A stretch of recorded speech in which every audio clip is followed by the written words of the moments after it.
I'd like to say happy holidays, happy Hanukkah, Merry Christmas, and Happy New Year coming up. And welcome to the Strategy Asset Managers Year-End Market Outlook. The time is 11:02. Gary Rosas is recording the call. We will have an audio transcript for you, probably delivered by tomorrow. We're going to use the OpenAI ChatGPT transcript and Otter technology that we use for our calls to summarize the call on one page for you. I think you'll enjoy that. I am Tom Hulick. I'm the CEO of Strategy Asset Managers. And with me today are Joe Traba, our Senior Portfolio Manager, and Alex Hagstrom, our Portfolio Manager. And we are here today to give you our market outlook for 2024.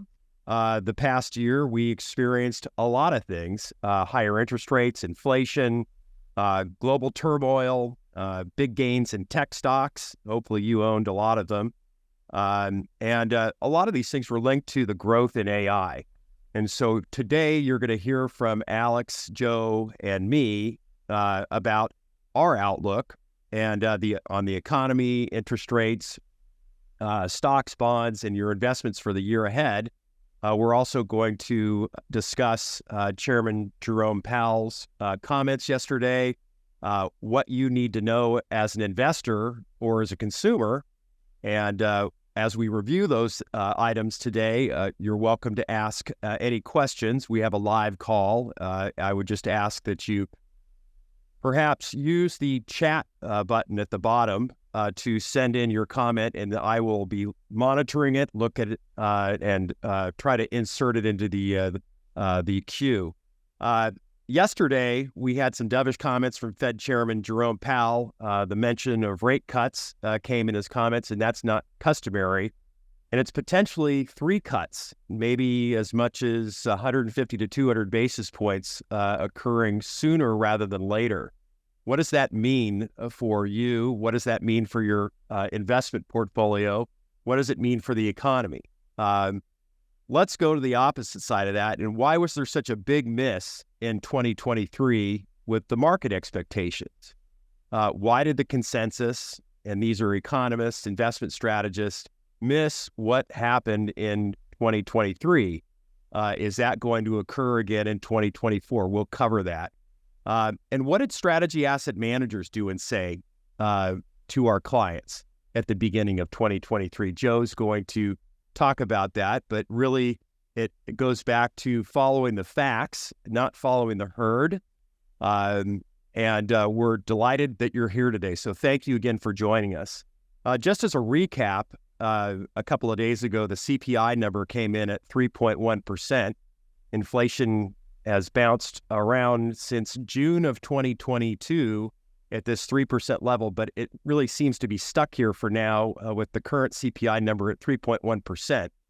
And you all know that technically the Fed mandate is to get inflation down to 2%. This may be a period at this 3% level that we're going to experience for several months, maybe a couple of quarters. But just know that in June of 2022, inflation was at 9%, and it's since fallen and kind of buoyed at the 3% level. And that peak to where we are today is about a year and 4 or 5 months. So in my view, and we talk about this a lot at the firm, inflation has stabilized at this level. It's currently at a level higher than the Fed mandate, but at this new normal, while the economists out there debate whether we will now avoid a recession and experience a softer landing than predicted, we think so. Joe is going to talk about that. Is inflation going to be stuck at 3%? We're not quite sure. But once again, the Fed mandate is to get that below 2%. Alex may comment about why that number is set at 2%. It's kind of an arbitrary number, but we will cover it. And what happens if interest rates remain higher for a longer period of time than expected? But we don't think that's going to happen, in my opinion, but Joe's opinion is that it will. So are we going to see rate cuts mid-2024 Are we going to see rate cuts as early as the first quarter? We will talk about that today. You also should be aware that interest rates peaked at the 10-year Treasury bill closing at the end of the day on October 19th, 2023, at about 4.99%. And since then, rates have come down, and the 10-year Treasury bill is around 4.21%. It's actually lower today. That's a rally in the bond market. But what does the Fed do in this case when there's been that type of an adjustment in the bond market? Normally, you don't cut rates when unemployment is around 3.7%. However, rate increases can happen, and we'll discuss that. So we are looking for rate cuts in 2024 rather than an interest rate hike in 2024. There's no reason to really stimulate the job market when the job market's so tight. You're near full employment, and there's still shortages of service workers, healthcare professionals, qualified tech engineers. So what if the technology revolution is setting the stage for this next generation bull market that we've entered in beginning in 2023? You're going to be surprised. There's innovation. There's a lot of change in attitude, perspective. There's a lot of hope going into the end of the year. And election years, as Joe and Alex will point out, historically signal a 10% return in the S&P 500. So you should know that the market is broadening out, and we also believe active management will outperform in 2024. You can also expect the small and the mid-cap stocks to continue to outperform. Joe's going to discuss, and so will Alex, discuss the difference between an equal weight S&P 500 versus the market cap weighted returns that we experienced. The market had a strong year in 2023. Did you participate in that? Did you follow what Strategy Asset Managers was recommending to you? We'll find that out. Joe, I'm going to go to you and turn it over. Yeah, thank you. And again, appreciate everyone being on the call. And before we get into 2024, I always like to review of what we came from, because that is important. We remember in 2022, the markets were in turmoil, and these large cap stocks were down over 30%. So what we witnessed was a rubber band.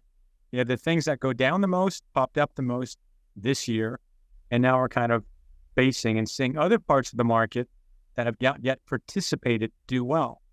And I really want to mention that because as we began this year, it seems like such a long time ago, but the banking crisis that we went through, if you remember this, in March kind of came to a crux, is what is going to happen to regional banks? And we said, the government we're going to rescue these regional banks, and they did.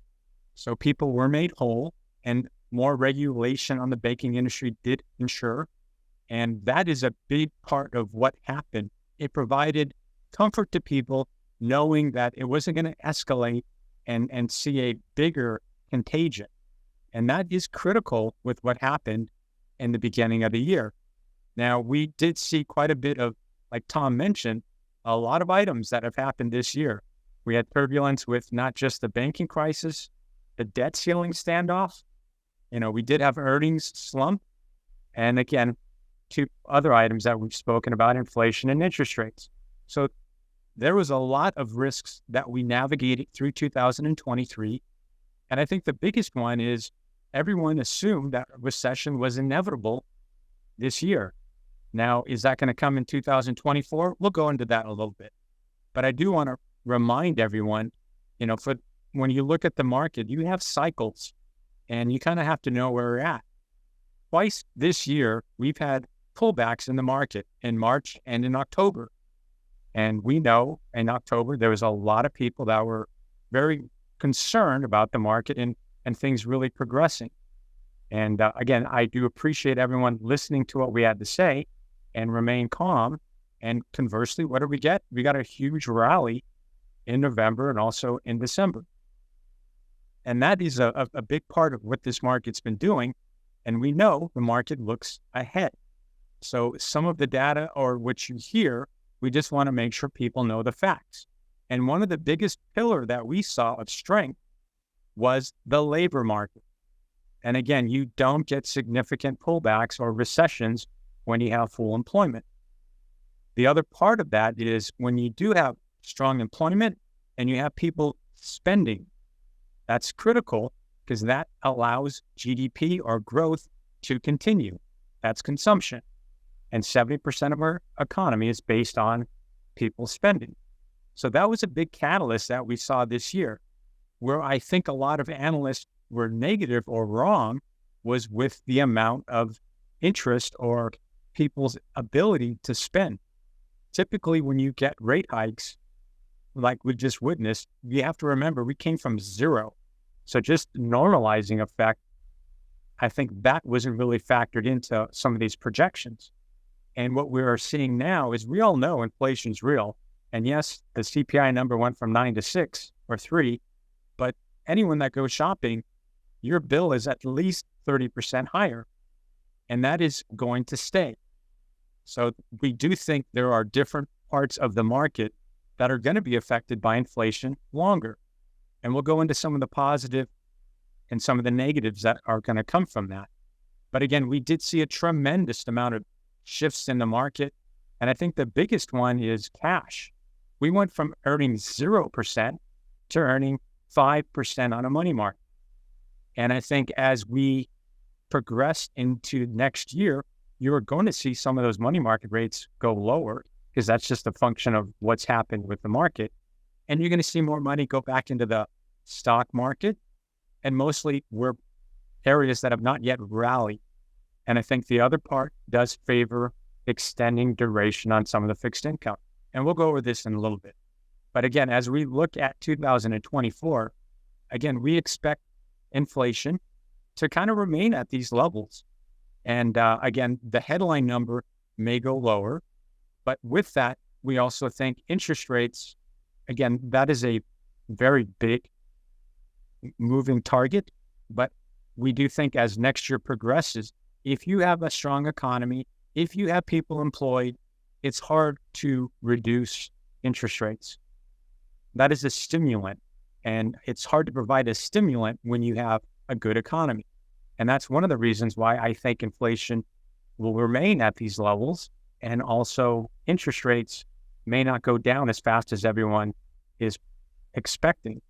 And again, that might be more of a second half story, but we are seeing companies adapt. And that's a big component when you look out. If you have policy, not politics, that are positive for businesses, they know how to prepare, know how to do some projections as we go out. Now, that is going to be an opposite side with, are we going to end this free period of free money? And what I mean by that, when you lower interest rates, we all felt this. Just think of a consumer on their credit card. You had rates below 10%. They increased your buying capacity or your limits. And then what happened this year? They didn't increase your limit and you're paying twice as much in interest. That is an expense. Companies have this same expense as our households. So that is going to be a factor, and that is a risk that we're looking at in 2024, just as we said this year. So you do see savings accounts coming in lower, meaning people have less in their savings account and a little bit more in their credit cards. Credit card debt is at the highest it's ever been, and that is something that we need to be paying attention to. But the other part of why we're optimistic for 2024, it's again a little bit of a catch-up trade or mean reversion. And what I mean by that, the things that did not do as well this year, and think of the big 7 stocks, they got hit really hard last year, bounced up this year. And the things that did really well last year, they're doing okay this year. But I think that's the broadening that we'll see. And it really makes sense when you look at both valuation, because the valuations for those stocks are much lower than the overall market and those big 7. It also comes into how are these companies going to make money? Because that's what the market always comes back down to, earnings. And you can go, which companies and which products are you purchasing? We know margins are bigger and companies do not lower prices. So those are good companies we'd like to own. But as a consumer, those prices are higher. So those are just a few things that we see going forward. And I did want to mention a little bit about interest rates. This is a volatile, on a daily basis, what we're seeing. And at one point, it was expecting to be 5 rate hikes. Then it went down to 4 rate hikes. This number is going to be oscillating. And what we like to say is you really have to know the facts and know your audience. And I think Jerome Powell yesterday did a good job of really lowering people's expectations for rate hikes. Conversely, we know that there is a huge deficit our country is running. And typically, when you have this good of employment, you should be running a surplus, not a deficit. So it does bring a lot of headwinds that we see down the road that our government is going to have to do. Because the only two ways I know how to lower a deficit is it's spending. It means you spend less, or you raise taxes. So that's one part we want to make sure everyone is aware of. Taxes. And in an election year, it's hard to get anything passed, but that is something that will be on the horizon. And you should expect higher taxes in the next couple of years, just because we have to get ourselves out of this deficit. Now, the big positive, we went over this yesterday. You just had the employment report, and again, another strong data that's coming out. You also had retail sales that was better. And this is month over month in November. So the confidence out there is really strong. And again, kind of a contrarian indicator is how much cash people have on the sidelines. And it's close to 20%. So what that means is usually you start seeing that money get into the market.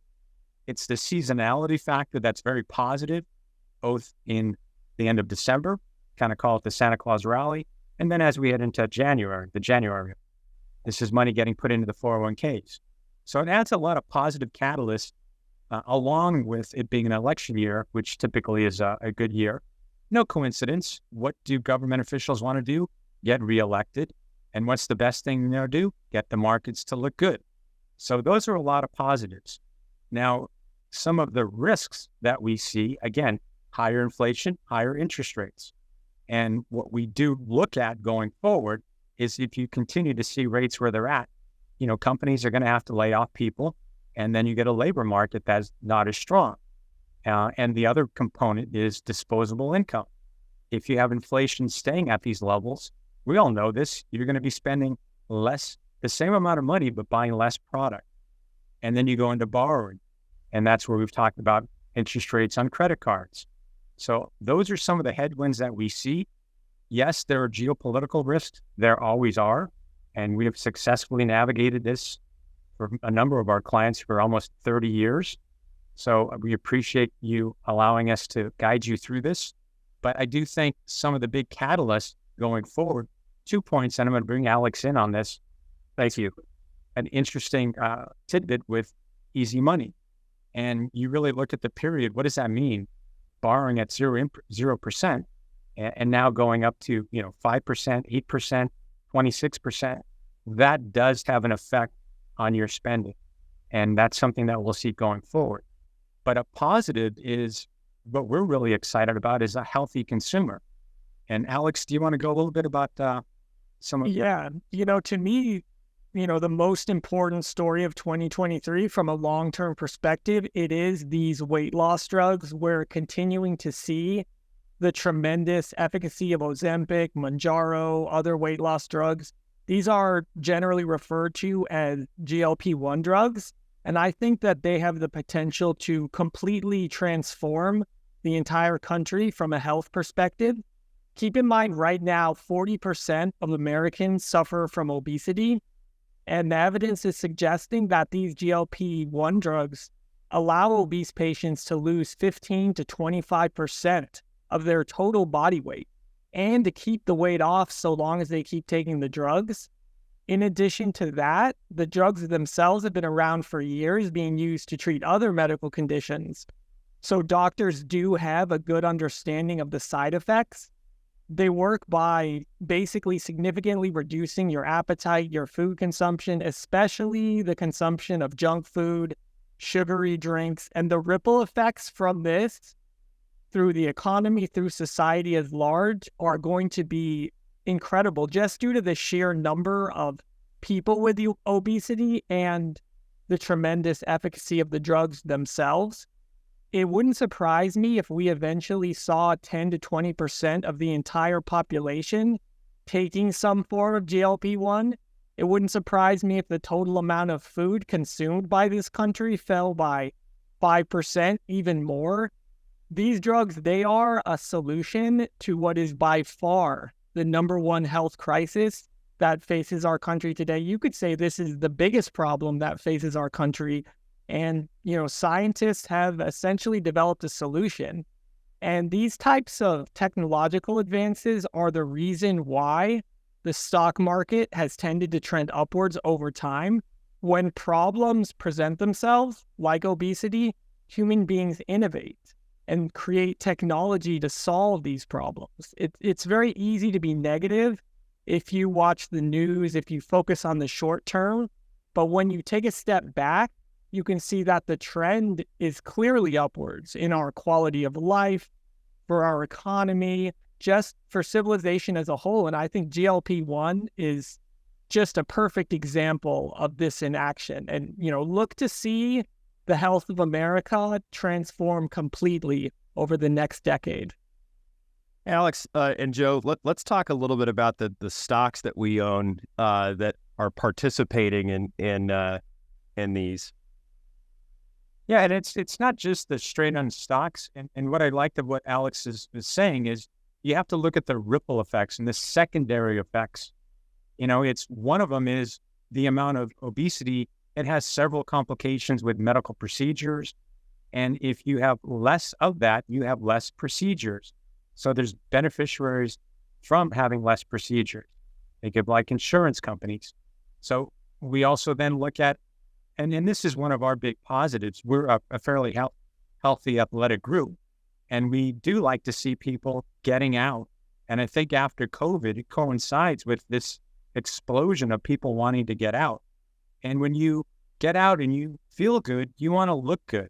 So those are just, again, secondary effects like Tom was alluding to, where we are getting our clients invested in. And I think that's going to be a catalyst for next year. Yeah, I mean, the GLP-1 drugs are groundbreaking for the next decade. As you've mentioned, we went across and discovered just in conversations over the last several months, not only the companies that are participating, like Eli Lilly. Joe wants to talk a little bit about some of the specific stocks that we own. I'd like him to highlight a few of those, please. Yeah, again, that's one of it, but it's the secondary, stocks that are out there that will benefit as well. And that's, again, correct. At some of the, when you look at retail and how you spend, those are some places that we do own, and it's consumer discretionary. So there's going to be some winners and losers. But also it's what Tom had mentioned in the beginning. It's technology. This technological revolution is transforming industries. And that is once positive has been healthcare. And again, we can look for more, cures down the road, and that's very optimistic. So those are the areas that we look at. And also, it's not just a United States theme, it's a global theme. And that has the potential to be very, very large and not just short term, longer term in nature. Yeah, problems, they get solved. And, it's easy to forget that, right? 20 years ago, America was the biggest oil importer in the world, completely dependent on the Middle East.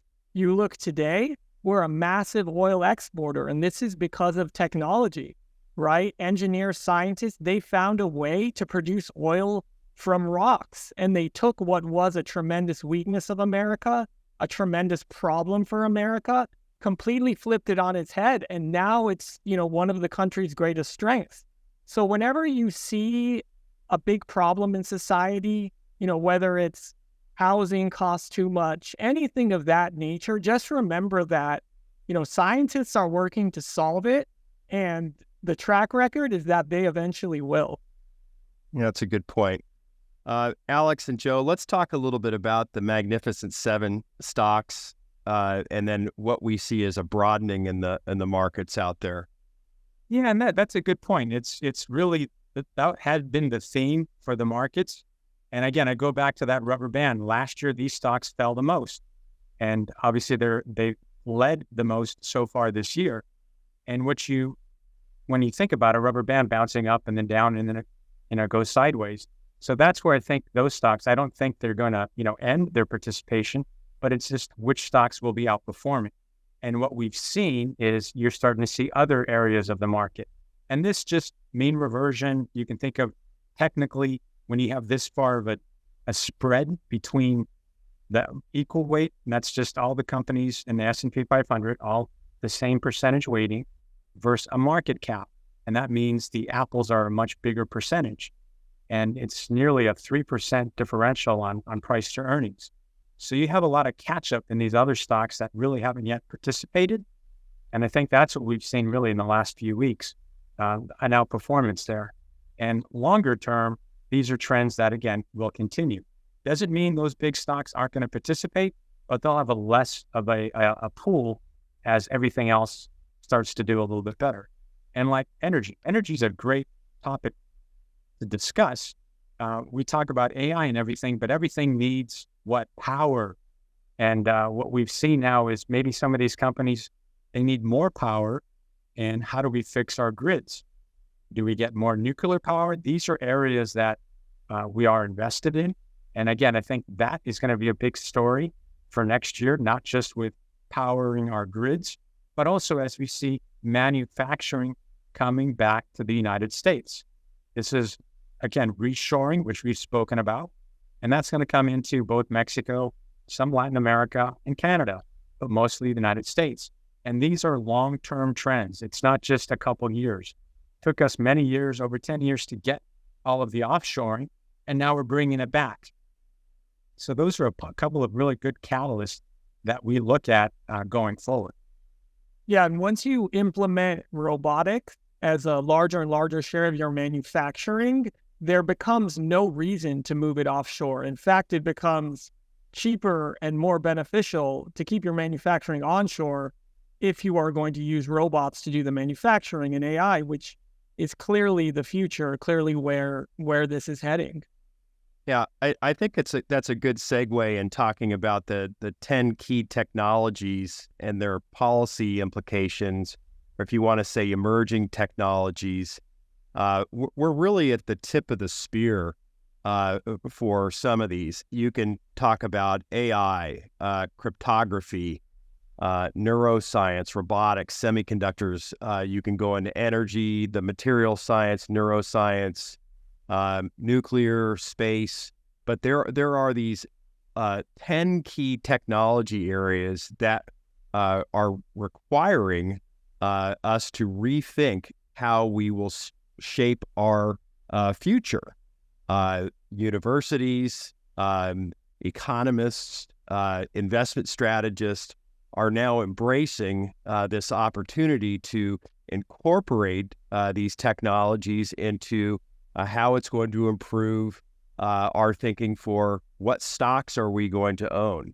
And that will kind of segue into what we're telling our clients for 2024.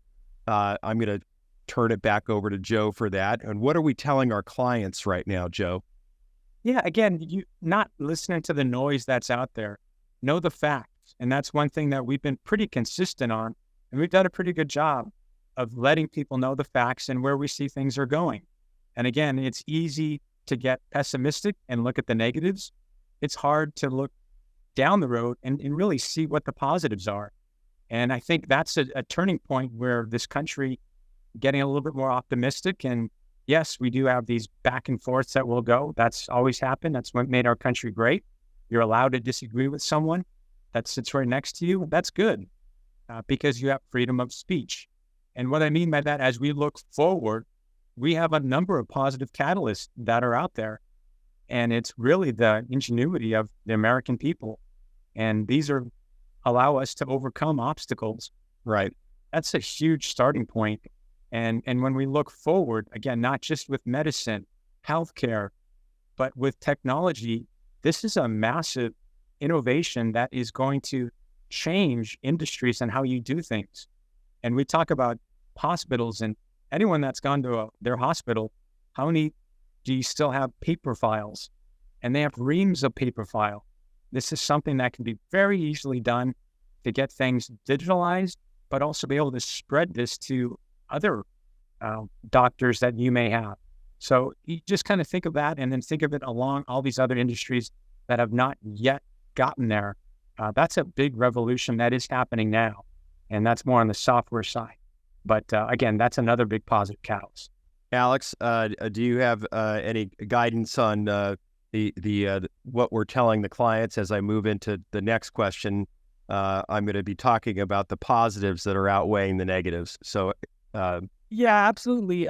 Maybe this is a tangential point somewhat, but it's important for those of you that are holding cash and are doing cash management. With the rate hike cycle ending and with rate cuts beginning to be priced in, it's very important to have a discussion regarding cash management to make sure that you're maximizing your income. Because if it is sitting in a money market and rates get cut, you will end up missing out on income that could have been locked in with a longer term treasury.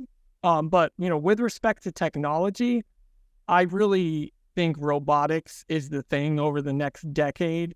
It's just going to be tremendous. And the synergies with AI, I would say, AI might be even more advanced than robotics, but, robotics is going to change everything. You look at Japan with this elderly population, they have, robots essentially starting to operate nursing homes. So, Tesla has a robot that can pick up an egg now. Just tremendous advances in that field. I have a robot cat box. That's cool.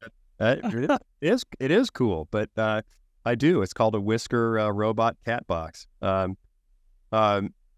We talked about the warning signs, and as we in the next couple of minutes, we're going to summarize what we talked about and then shift into the conclusion. But the risks, once again, I'm going to headline the risks right now, Joe. The risk could be rising consumer debt, sustained higher interest rates, consumers and businesses being strained by paying their obligations, their liabilities. That's a reality. The consumer tightening their belt. We're seeing that. Maybe even rising geopolitical conflicts, God forbid. The employment numbers could weaken. But those are those warning signs that we see the risks ahead for us.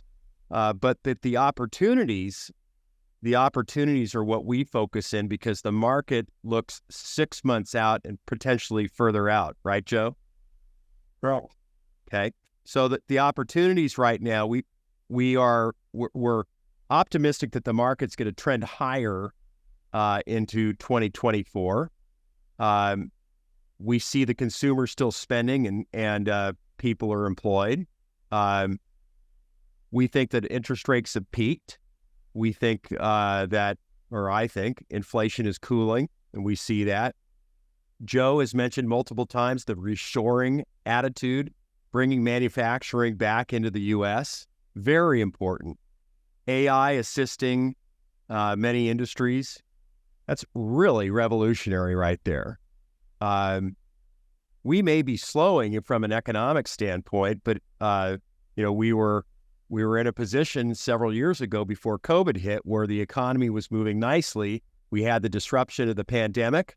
We had a shutdown of the economy, and now look where we are. If you take a look at the historical trends of where we were with inflation, where we were with interest rates, employment, we were looking at these charts today. It's really remarkable, the recovery and the resilience of the U.S.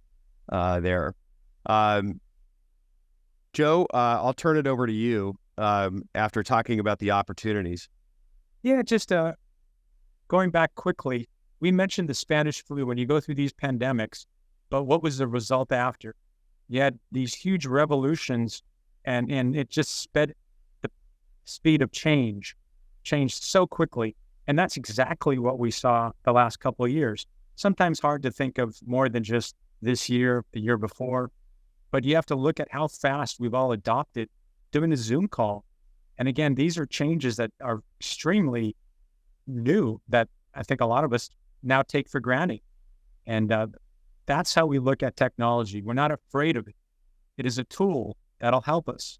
And when you have that kind of mindset, you're able to, okay, how can I better utilize or be more efficient? And that's what I think we're in now. And these are areas that will continue. Yes, there's going to be pitfalls. Yes, there are risks. There always are. Will there be a recession? Absolutely. When? That's the big question. And again, last year, everyone assumed it was going to happen last year, and it did not. Everyone assumed we were going to be in a hard landing.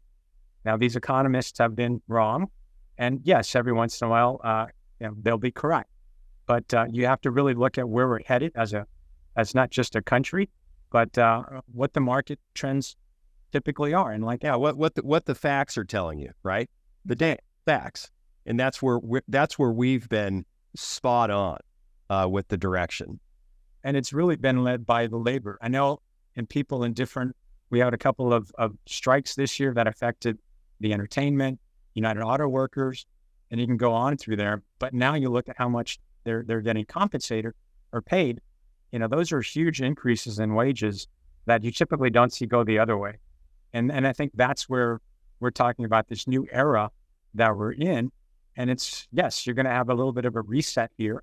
But like Alex said, we want to make sure your accounts are positioned correctly. And also the big thing is when you do have cash outside, be aware of, what's your interest rate you're earning? And these are things that we can help you with. But the market does have a historical bias of trading higher. Yes, it does have moments where it'll go down, like it did twice this year. Yes, we do have moments where it'll go down even more. And we had that a couple of years ago. Market corrected over 20%. So there are a number of items that we are looking at, but by and large, it's much more optimistic. And it's really in my head things of a spreadsheet. I have my positives and I have my negatives. And which one is more on the ledger? So again, that's where we've been this past year. There's been more positives than negatives. And I think that is going to spread. And I think a positive is just when people feel better about where they're at, there's less risk, less angst. And how does that translate into your personal lives and also your financial matter? So we keep all of that, in check. And I think that's what we're looking at is to seeing, again, better days ahead.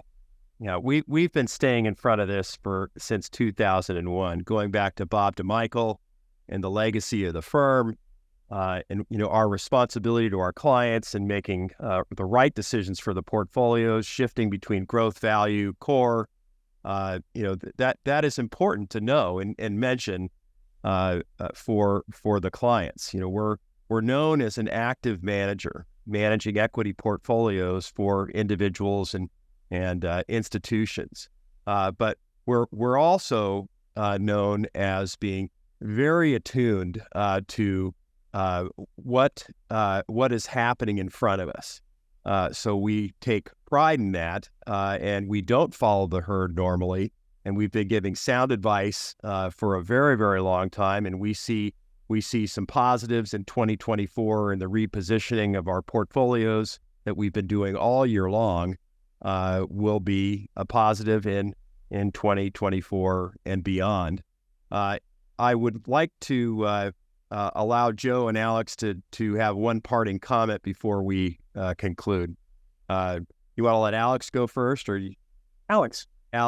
Sure. And, I think the most critical aspect of investing is to maintain a long-term perspective and to avoid letting emotions dictate what you do. Right. The biggest mistake investors have made over this, long multi-decade period of rising stocks in the U.S. has been essentially selling every time there was a bear market, selling every time there was a recession. And that always turned out to be the wrong decision because it was made due to emotion rather than analysis. So critical to avoid that. Joe? That's a great point. Don't, we know that's the worst time to make a decision is when your emotions are high. And it's better to take a step back and reassess. But again, I like to just thank everyone for being on the call. Thank you for allowing us to guide you through this cycle. We look forward to leading you going forward. And yes, there'll be risks out there, but there'll also be positives out there. And I think that's the balanced approach that we give to you, and also how we can make your lives better. Those are things that we take heart in. And these are things that we appreciate. And it's fun to have these calls and talk to our clients. So thank you. Yeah. Two parting points that I will make as kind of predictions for 2024. The first is that active management is going to outperform passive management. Active management is going to outperform passive management. So this is going to be a strong stock pickers environment. Wait and see. The next thing is, what if this technology revolution that we are experiencing right now is setting the stage for this next generation bull market? And we've entered into it. And this is what we've experienced in the last year.